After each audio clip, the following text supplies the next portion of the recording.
আমি রাসূলুল্লাহ জানিয়ে দিলাম, তোমরা যখন তোমাদের ছেলে মেয়েদের বিবাহ শাদীখানা দেবে, তোমরা চারটে দিক মিলিয়ে দেবে।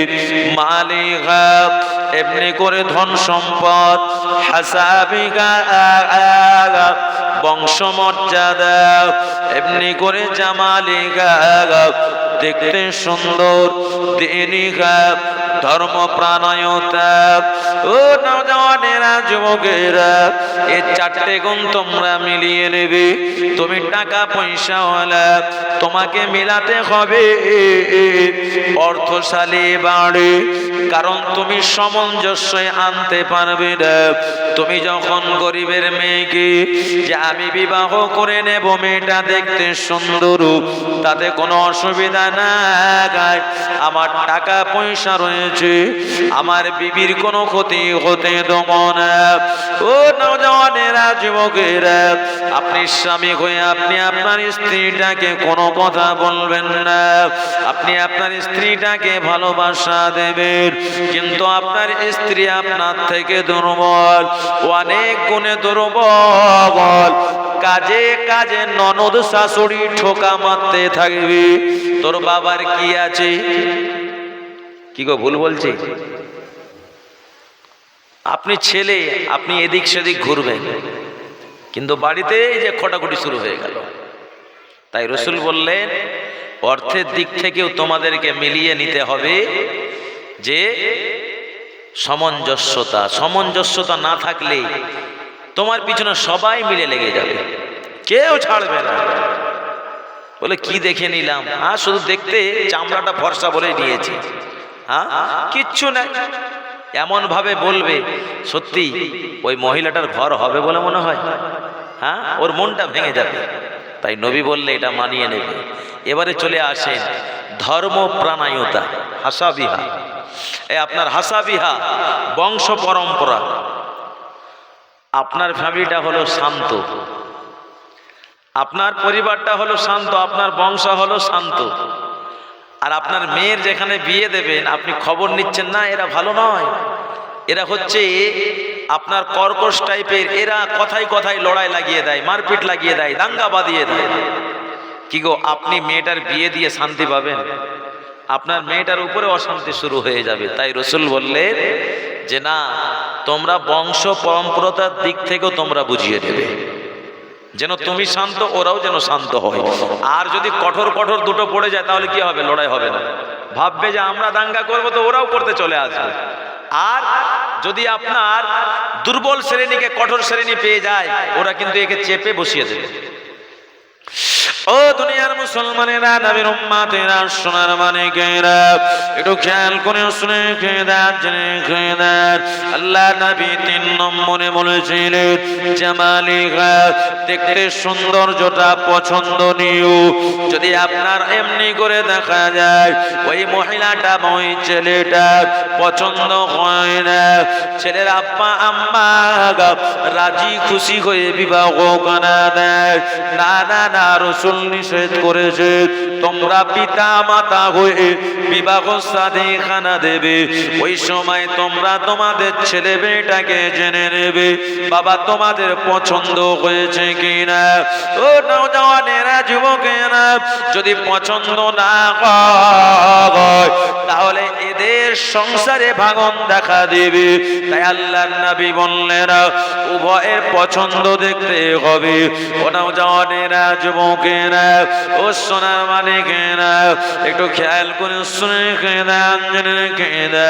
আল্লাহর নবী সাহাবায়ে কেরামেরা বলেছিলেন ইয়া রাসূলুল্লাহ, হাবিবাল্লাহ, 4 নম্বরে হলো দীনুহা, ধর্মপ্রাণায়তাও মিলাতে হবে। আপনি নামাজি, মহিলাটা নামাজি, মহিলাটা কোরআন মাজিদ পড়তে জানে। ও নওজওয়ানেরা, যুবকেরা, এমন ছেলের সঙ্গে ওই নামাজি মহিলাটাকে বিবাহ দিয়েছেন, ও কিন্তু বাবা বিসমিল্লাহ পড়তে জানে না, ও কিন্তু বাবা এমনি করে নামাজ কালাম ধর্ম প্রবন্ধে কিছুই জানে না, এবং দাঁড়িয়ে দাঁড়িয়ে পেচ্ছাপ করে। ও দুনিয়ার মুসলমানেরা, নবীর উম্মতেরা, ওই মহিলাটা যখন কোরআন মাজিদ তেলাওয়াত করবে, নামাজ পড়বে, ওই মহিলাটা টোটালি বৃষ্টি লাগাবে না, মেকআপ করবে না। ওই সময় ওই ছেলেটা বলবে না না না, তোকে নিয়ে আমার ঘর সংসার হবে না। বাস্তবে হয়েছে। একটা মেয়ে আমার গ্রামে, বাইরের মেয়ে, বিয়ে হয়েছিল আমাদের গ্রামে। তো মেয়েটা নামাজি মুসাল্লি, সত্যি ভালো, আর ছেলেটাই যে আনপড়। ও বলছে লিপস্টিক লাগাতে হবে, সাজগোজ করতে হবে, এই সেই করতে হবে। ঠিক আছে, সাজতে বলেছে মহিলাদের, স্বামী যদি দেখতে চায় সাজবেন, এটা নিষেধ নেই, আপনার স্বামীর জন্য আপনি সাজবেন। মেয়েটা যা হোক ঘরের মধ্যে সাজতো, ভালো জিনিস, কারণ নিজের স্বামী যেমন সাজতে বলবে আপনাকে সাজতেই হবে, অন্য কোনো পরপুরুষকে দেখানোর জন্য না। এবারে এ বলছে তোমাকে লিপস্টিক লাগিয়ে সেজে গুজে মাথায় কাপড় না দিয়ে আমার সঙ্গে বেড়াতে যেতে হবে। মহিলাটা বললো এটা পারবো না। এই করতে করতে এদের মধ্যে সমস্যা দেখা দিল, বাধ্য হয়ে তাকে তালাক দিয়ে দিল। তাই নবী বলেছেন যে তোমরা ধর্মের দিক থেকে মিলিয়ে নেবে, যে ছেলেটাও যেন নামাজি হয়, মেয়েটা যদি নামাজি হলে, মেয়েটা যদি কোরআন পড়তে জানে, ছেলেটা নামাজি না হলে কোরআন পড়তে না পারলে যেন শরীয়ত কিছুটা বুঝে। ওই জন্য ছেলে মেয়ে দেখতে আসলে একটু বাজিয়ে নিয়ে দেখে নিতে হয় কতটা কি জানে, কতটা ধর্মের প্রতি টান আছে। দুনিয়ার মুসলমানেরা, নবীর উম্মতেরা, আল্লাহর নবী ওই সময় বলেছিলেন ও আমার সাহাবায়ে কেরামেরা, যদি তোমাদের চারটে গুণের মধ্যে একতা না আসে, যদি তোমাদের কম বেশি থাকে, তাহলে তোমরা তখন কি করবে? আল্লাহর নবী জানিয়ে দেন, তোমরা ওই সময় পাসপার বিজাতি তীর, তোমরা ধর্ম প্রণয়তা দেখলে ওই ধার্মিক ছেলের সঙ্গে ওই ধার্মিক মেয়েটার বিবাহ দিয়ে দেবে। মাইকটা কোকো কেন করছে আজকে, আর আওয়াজও খুলছে না? দুনিয়ার মুসলমানেরা, নবীর উম্মতেরা, ও সোনা মানিকেরা, এমন সময় দেখা যায় আল্লাহ নবী দাদু জান আব্দুল মুত্তালিব বাবা আব্দুল্লাহর জন্য কন্যা সন্ধান করে। এদিকে দেখা যায় উনি খানায় কাবা বাইতুল্লাহ শরীফে রয়েছেন, আর এদিকে আল্লাহ নবীর আব্বা জান খানায় কাবা বাইতুল্লাহর মুতাল্লি, তিনি খানায় কাবা বাইতুল্লাহ শরীফে রয়েছেন। এমন সময় পৃথিবীর বিভিন্ন প্রান্ত থেকে লোকজনেরা আসে, তারা এসে কিন্তু মক্কাতুল মুকাররমা জমিনে বাবা, ওই সময় তারা খানায় কাবা বাইতুল্লাহ তারা হজ করতে আসে। আব্দুল মুত্তালিব খানায় কাবা বাইতুল্লাহ শরীফে তিনি মুতাল্লি, তিনি সেই জায়গা থেকে বিশ্বের জনগণ তার সঙ্গে দেখা সাক্ষাৎ করে যায়।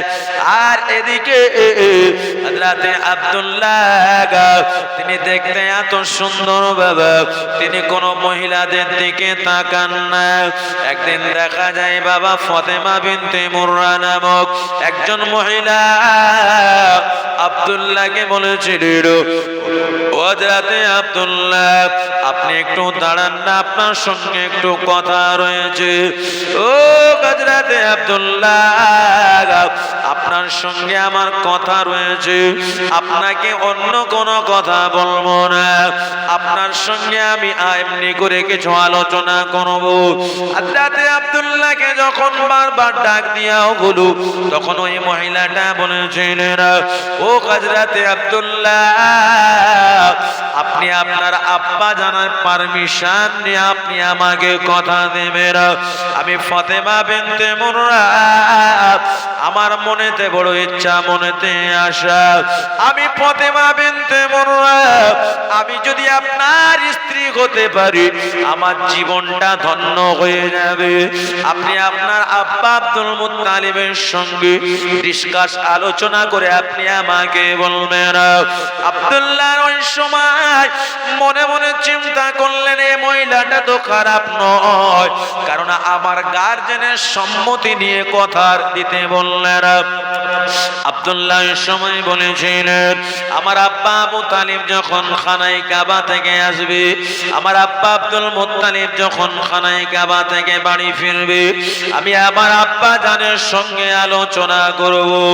ও নবীর উম্মতেরা, আব্দুল মুত্তালিব খানায় কাবা বাইতুল্লাহ শরীফে রয়েছে, আর এদিক থেকে আসিফ থেকে আব্দুল ওয়াহাব জোহরি তিনি হচ্ছেন বাবা আল্লাহর নবীর নানাজান।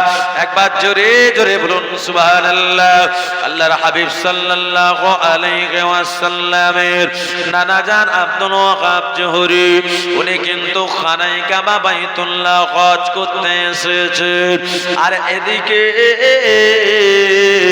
আব্দুল ওয়াহাব জোহরিকে আব্দুল মুত্তালিব জিজ্ঞেস করে ফেলে, ও ভাই আব্দুল ওয়াহাব জোহরি, মক্কা থেকে আপনারা চলে গিয়েছেন কারণ আল্লাহর নবীর নানাজানের পর্দাদু যিনি জোহরি উনি কিন্তু মক্কাতুল মুকাররমার ব্যক্তিত্ব ছিলেন। বাবা এ জোহরি মক্কার জমিনে বনু খুজা নামক একটা গোত্র ছিল, এরা সকাল হলে মানুষের সঙ্গে লড়াই লাগিয়ে দিত, মানুষের সঙ্গে কথা কাটাকাটি হামলা চালাতো। তাই আল্লাহর নবীর পর্দাদা জোহরি মক্কার জমিনে থাকা পছন্দ করলেন না, তিনি ইয়াসরিবে চলে গিয়েছিলেন। এর কারণে আল্লাহর নবীর নানার নাম আব্দুল ওয়াহাব, আর আব্দুল ওয়াহাবের বাবার নাম হলো জোহরি। ও নওজওয়ানেরা, যুবকেরা, তাই আল্লাহর নবীর নানাকে বলা হয় আব্দুল ওয়াহাব জোহরি। এ আব্দুল ওয়াহাব জোহরি এ কিন্তু বাবা ইয়াসরিব থেকে এসেছেন মক্কাতুল মুকাররমার জমিনে। ওই সময় আব্দুল মুত্তালিব বলেছিলেন, ভাই আব্দুল ওয়াহাব জোহরি রে,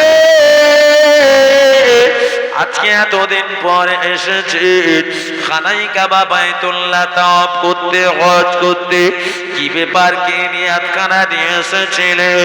আব্দুল ওয়াহাব জোহরি ওই সময় বলেছিলেন, ও ভাই আব্দুল মুত্তালিব, আমার একটা সন্তান আল্লাহ দেন না, আল্লাহ পাক আমার অনেক টাকা পয়সা দিয়েছেন, টাকা পয়সার কোনো অভাব ছিল না, অভাব ছিল তো ছিল, আমার সন্তানের অভাব ছিল। আমি আল্লাহ রাব্বুল আলামিনের দরবারে ওয়াদা করেছিলাম, ও রাব্বুল আলামিন আল্লাহ, আমি আব্দুল ওয়াহাব জোহরি, আপনি আমার অনেক টাকা পয়সা দিয়েছেন, অনেক সোনা দানা দিয়েছেন, আমার টাকা পয়সা সোনা দানা জায়গা জমির কোনো অভাব নাই, অভাব রয়েছে আমার একটাই সন্তানের প্রয়োজন। আমি আব্দুল ওয়াহাব জোহরি, আমি আপনার দরবারে ওয়াদা করলাম, আপনি যদি আমার একটা পুত্র সন্তান দান করেন, আমি আব্দুল ওয়াহাব জোহরি আমি আপনার খানায় কাবা বাইতুল্লাহ শরীফ হজ করে আসবো। আর একটু জোরে বলুন সুবহানাল্লাহ।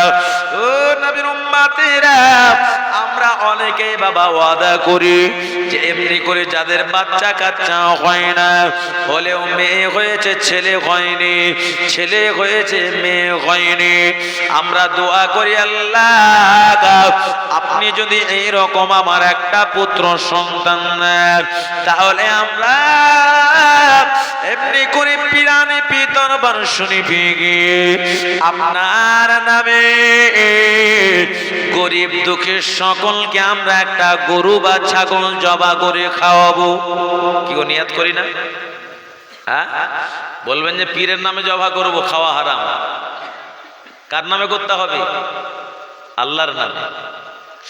ও ও দুনিয়ার মুসলমানেরা, নবীর উম্মতেরা, আমার আল্লাহ রাব্বুল আলামিন অনেককেই বাবা এরকম সন্তান আদি দিয়ে থাকেন নিয়াতের পরে, তখন আমরা যাই পিরানে ফিরে যাই। কিন্তু শুনে রেখে দেবেন, এই পিরানে পিতার গাতে বাবা আপনি জিয়ারত করতে যেতে পারেন, কিন্তু মনে রাখবেন মহিলাদের আপনি নিয়ে যেতে পারবেন না। কারণ আপনি যখন বাড়ি থেকে রওনা হয়ে যাবে এমনি করে পিরানে পীরের জন্য আপনার উপরে, আপনি যখন বেরোবেন পিরানে পীরের উদ্দেশ্যে বেটা ছেলেরা, আপনার উপরে আল্লাহর রহমত বর্ষণ হতে থাকে।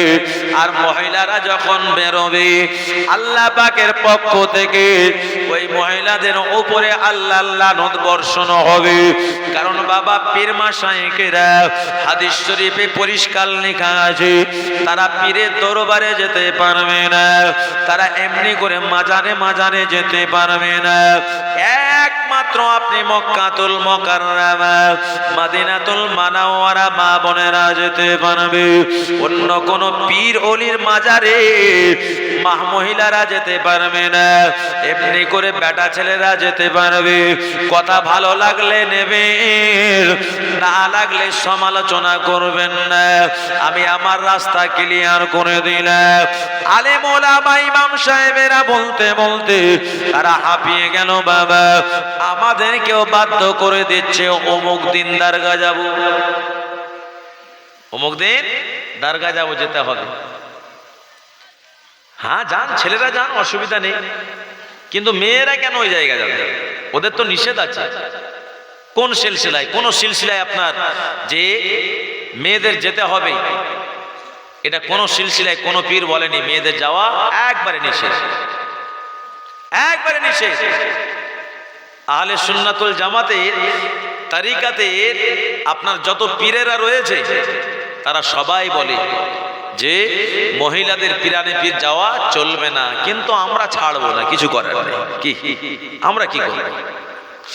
ও দুনিয়ার মুসলমানেরা, নবীর উম্মতেরা, সোনার মানিকেরা, এমন সময় দেখা যায় আব্দুল ওয়াহাব জোহরি নিয়াত করার সাথে সাথে বাবা আব্দুল ওয়াহাব জোহরির স্ত্রী যার নাম ছিল বারিয়া, এ বারিয়া কিন্তু প্রেগন্যান্সি হয়ে যায়, পেটে বাচ্চা চলে আসে।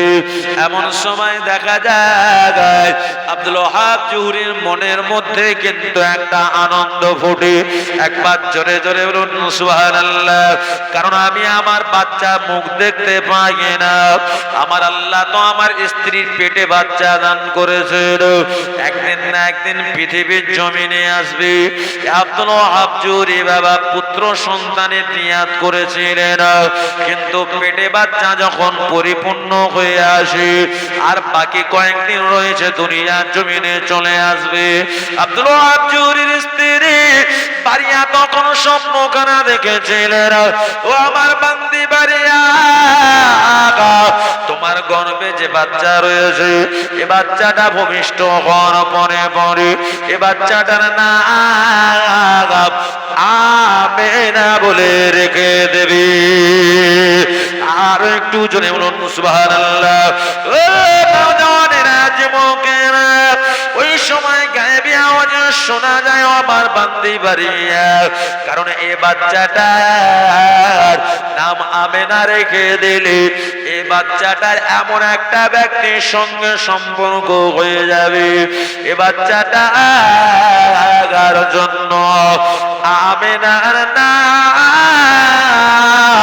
পৃথিবীর জমিনে ছড়িয়ে যাবে। আর একটু জোরে বলুন নারে দেবে, নারে দেবে। ওই সময় স্ত্রী বারিয়া অবাক হয়ে গেলেন, যে কি ব্যাপার, যে আমার স্বামী তো ওয়াদা করেছে পুত্র সন্তানের, কিন্তু আমেনা নাম তো কন্যা সন্তানের। আর মক্কাতুল মুকাররমার জমিনে মহিলা হলে তৎকালীন মর্যাদা দিত না, মায়ের সামনেই সাথে সাথে ওই বাচ্চাটার পা ধরে নিয়ে তুলে এমন আছাড় মারত ওই বাচ্চাটা সেখানে আপনার লন্ড ভন্ড হয়ে যেত, মাথা একদিকে, হাত একদিকে, ধড় একদিকে, নাড়ি ভুড়ি একদিকে। কারণ সে সময় ওদের শরীর তো আপনার একবারে নরম, যেখানে হাত দেবেন সেখানে আপনার ছিঁড়ে বার হয়ে যাবে একটুতে। দুনিয়ার মুসলমানেরা, নবীর উম্মতেরা, ও সোনামানিকেরা, একটু খেয়াল করে শুনে খেলেন। পারিয়া কিন্তু অবাক হয়ে যায়। আমার কন্যা সন্তান আল্লাহ যদি দেন, আমার স্বামী তো বাড়িতে নাই, আর আমার স্বামী কন্যা সন্তান পেয়ে এই কন্যাকে যদি তুলে আচার মেরে মেরে ফেলে দেয়, আমি পারিয়া কোনো মতেও সহ্য করতে পারবো না। ও আমার মায়েরা, বোনেরা, বেটিরা, খালারা, একটু খেয়াল করে শুনে কেঁদেন, জেনে রেখে দেন। তৎকালীন মহিলাদের মর্যাদা ছিল না, কিন্তু আমার আল্লাহ মা বোনদের অনেক অনেক মর্যাদা দিয়েছে। এই মর্যাদা সম্মান নিয়ে আলোচনা শুনতে পাবেন বাবা।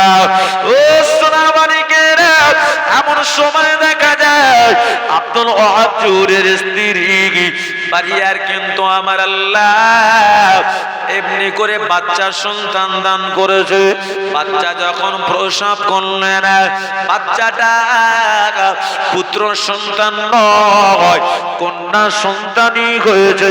একবার জোরে জোরে বলুন সুবহানাল্লাহ। আর কন্যা সন্তান যে হয়েছে, দেখতে যে এত সুন্দর হয়েছে, ওই সময় বাড়িয়া ওই বাচ্চাটাকে বুকে জড়িয়ে নিয়েছে। ও নওজওয়ানেরা, যুবকেরা, তরুণেরা, বাচ্চারা, আমার আম্মা জান, বুবু জানদের যখন বাবা বাচ্চা হয়, এই বাচ্চা হতে কি যে তাদের কষ্ট রয়েছে।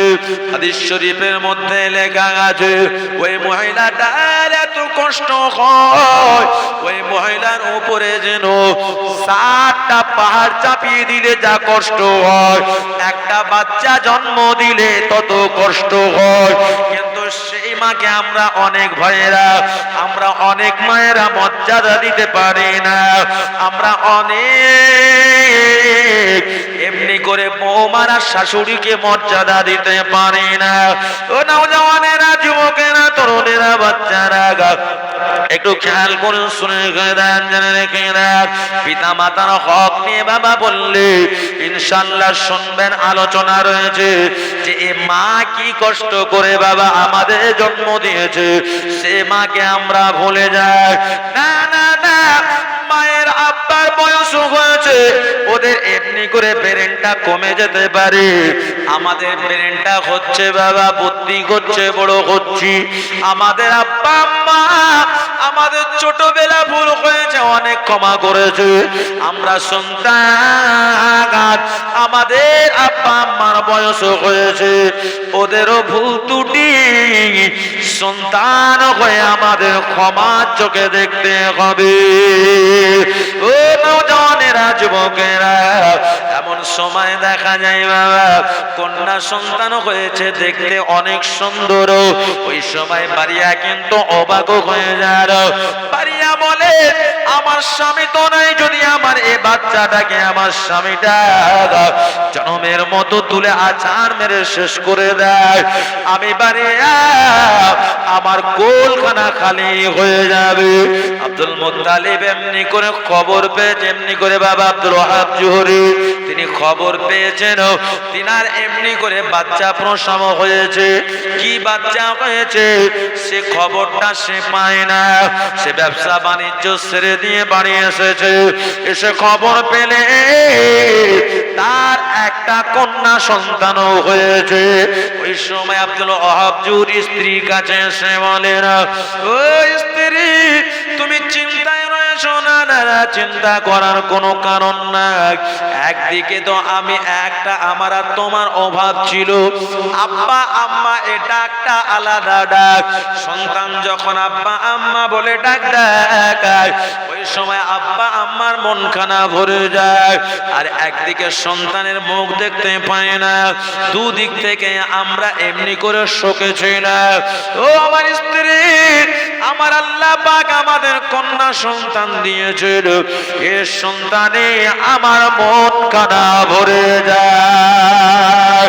আমি আব্দুল ওয়াহাব জোহরে জানিয়ে দিলাম, না না না, আমি আব্দুল ওয়াহাব জোহরে জানিয়ে দিলাম আমার এই কন্যা সন্তানকে আমার আল্লাহ এত সুন্দর করেছে, আমার জান খারা আসুদা হয়ে গিয়েছে। ও বাড়িয়া এই বাচ্চাটার নাম কি রাখা হবে? ওই সময় বাড়িয়া বলেছিলেন, স্বামী আমাকে কে যেন বলে যায়, ও আমার বান্দি এই বাচ্চাটার নাম আমেনা বলে রেখে দেবে। এই নাম রাখা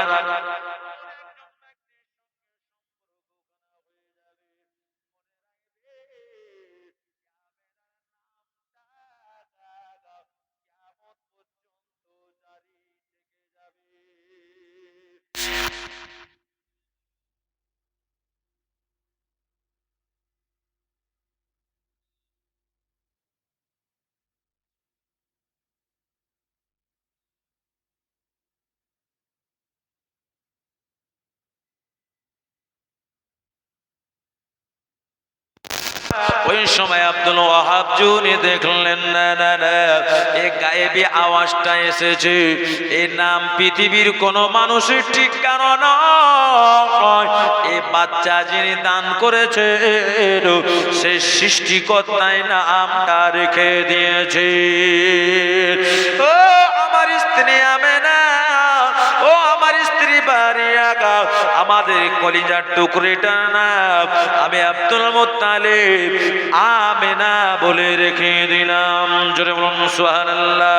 আমেনা দিনে পর দিন যখন বড় হয়ে যায়, ইয়াসরিবের জমিনে আমেনার এমনি করে বাবা জনগণ সবাই সুনাম করে, কারণ আমেনার চলাফেরা কথাবার্তা এত সুন্দর, এত স্নিগ্ধ, এত মনোরঞ্জন।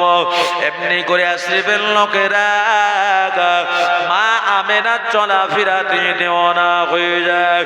একবার জোরে জোরে বলুন সুবহানাল্লাহ। ওই সময় ইয়াসরিবের লোকেরা বলেছিলেন, আমাদের ইয়াসরিবের জমিনে বিখ্যাত কন্যা হতে গেলে আব্দুল ওয়াহাব জুহরির কন্যা আমেনার মতো দ্বিতীয় আর কেউ হতে পারে না। আর একটু জোরে বলুন, নারে তাকবীর।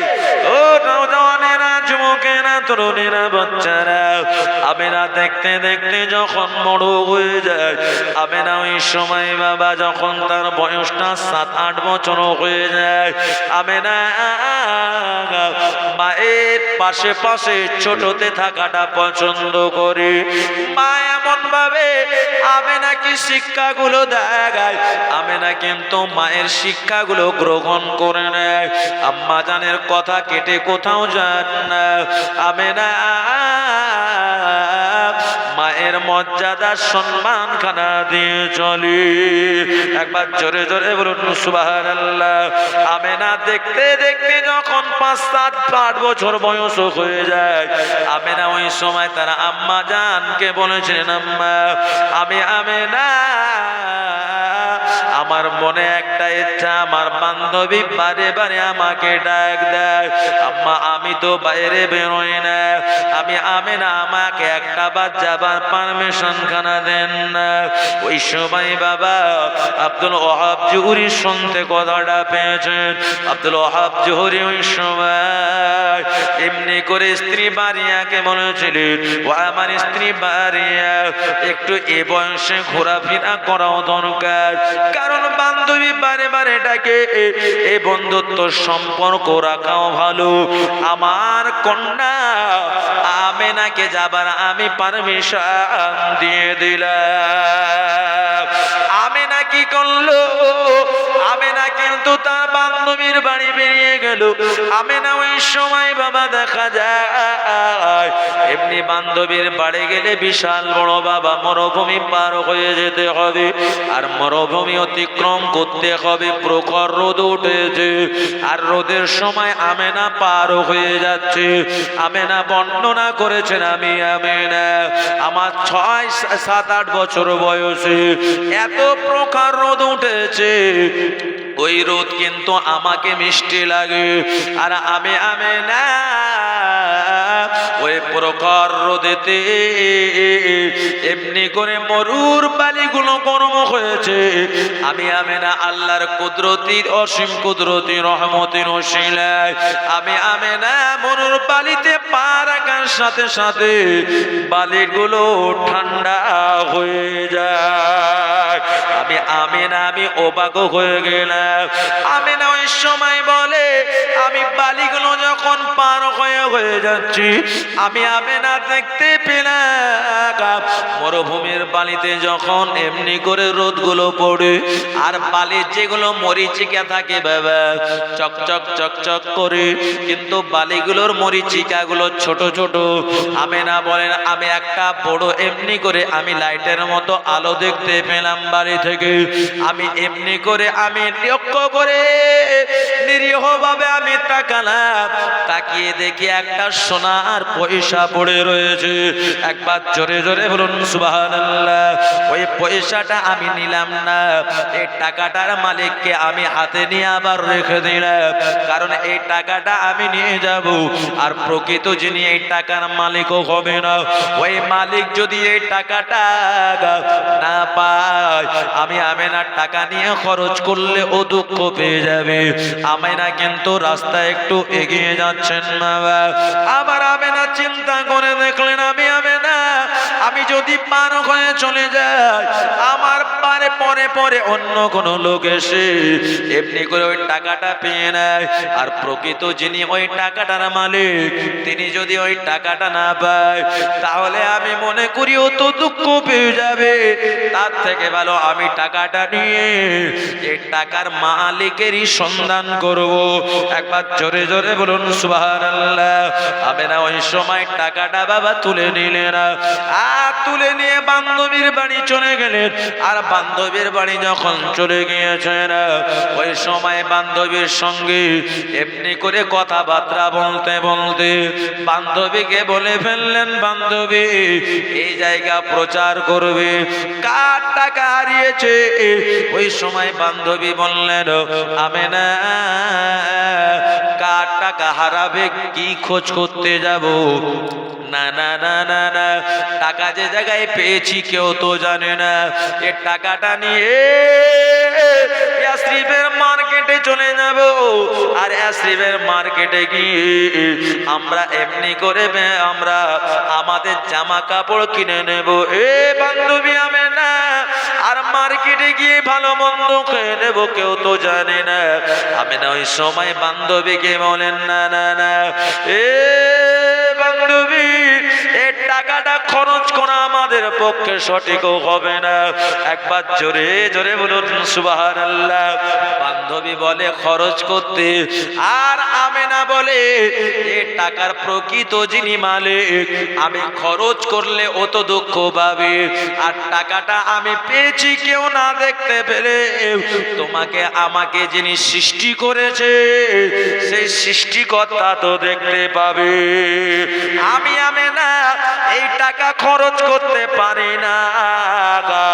এরকম বাবা বান্ধবী আমেনাকে বারে বারে বাবা রিকোয়েস্ট করতে লাগলো। আমেনা বলল, না না না এ বান্ধবীর বাড়ি থাকলে আমি খারাপ হয়ে যাব, এর সঙ্গে আমি সম্পর্ক রাখতে চাই না। আমেনা তা মনে মনে তার বন্ধুত্ব সম্পর্ক বাবা ছিন্ন করে দে বান্ধবীর বাড়ি থেকে কোন রকম বেরিয়ে আসলেন। আর আস্তে আস্তে মরুভূমি এলাকায় যেই জায়গা টাকাটা ছিল ওই জায়গাতে টাকাটা যেখানে পেয়েছিল ওই জায়গা একজন বয়স্ক বৃদ্ধ বাবাজি এমনি করে টাকাগুলো খোঁজে। ওই ব্যক্তিটা বাবা এত বৃদ্ধ তার চামড়াগুলো গুটিয়ে গিয়েছে, ঠিক মতো দেখতে পাই না, হাতের ইশারায় কাচড়ে কাচড়ে খোঁজে। ওই সময় আমি না ওই বৃদ্ধ বাবাজিটাকে জিজ্ঞাসা করেছিলাম, ও বাবাজি আপনি কি খোঁজাখুঁজি করে? ওই সময় বৃদ্ধ বাবাজিটা বলেছিলেন, আমি আল্লাহর বান্দি, আমি বৃদ্ধ বাবাজি গত কয়েকদিন ধরে খাই না, চোখ দিয়ে পানি জারি হয়ে গেল। ওই বৃদ্ধ বাবাটা কাঁদতে কাঁদতে কাঁদতে বলেন, মা আমি আমার এমনি করে নওজওয়ান যুবক বয়সে আমি আমার ব্যাংকে টাকা জমিয়ে রেখেছিলাম বৃদ্ধ বয়সের জন্য, যে আমি যখন অকেজ হয়ে যাব, রিটায়ারমেন্ট হয়ে যাব, কোনো কাজ করতে পারবো না, তখন এই জমানোর টাকাগুলো আমি ব্যয় করব। আর টাকাগুলো ব্যয় করতে করতে সব ব্যাংকের টাকা শেষ হয়ে যায়, একমাত্র আমার স্বর্ণের টাকা ছিল, ওই টাকাটা জম পড়ে গিয়েছিল।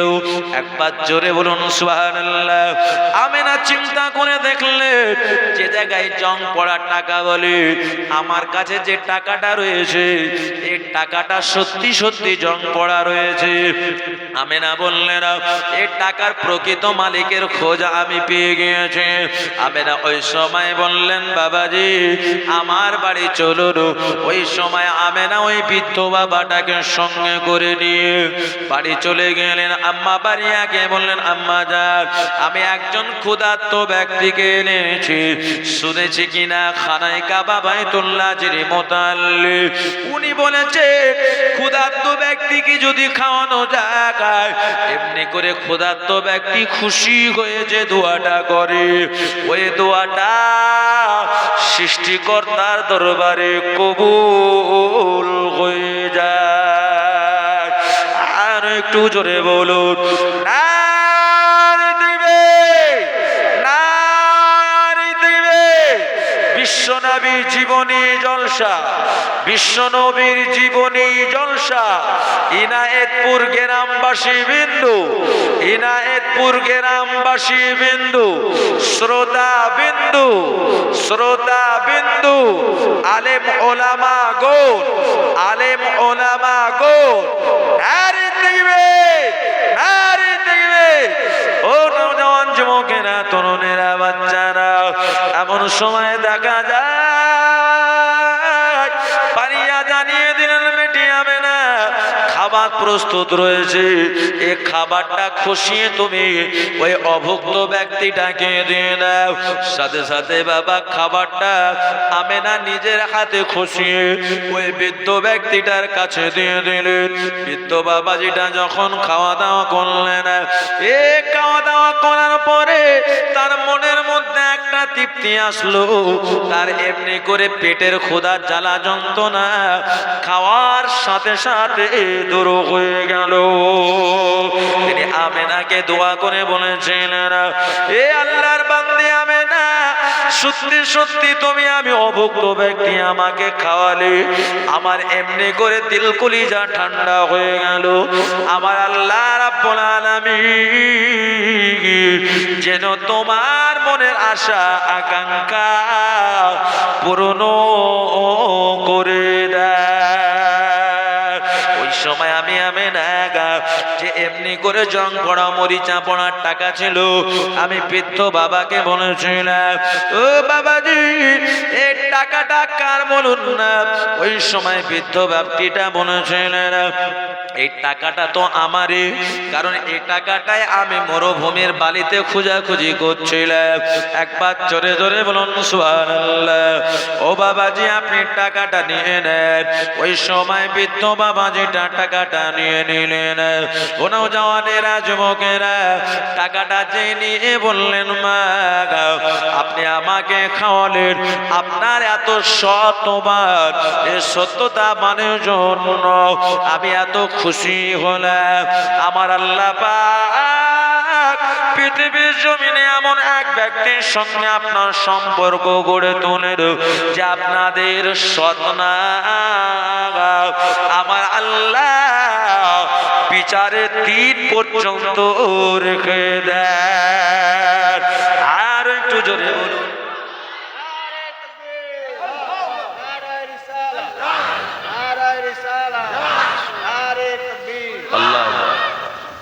আমার ভাই জানে কত এটা আসলো দরুদ শরীফ আল্লাহুম্মা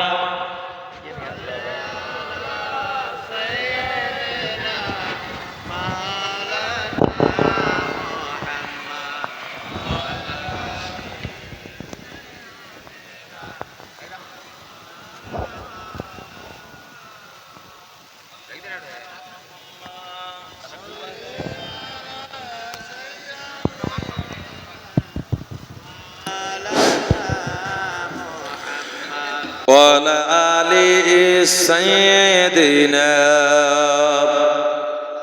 দেখেন আওয়াজটা তাহলে আমার গলা বসে যাবে হ্যাঁ কালমা লা ইলাহা ইল্লাল্লাহ লা ইলাহা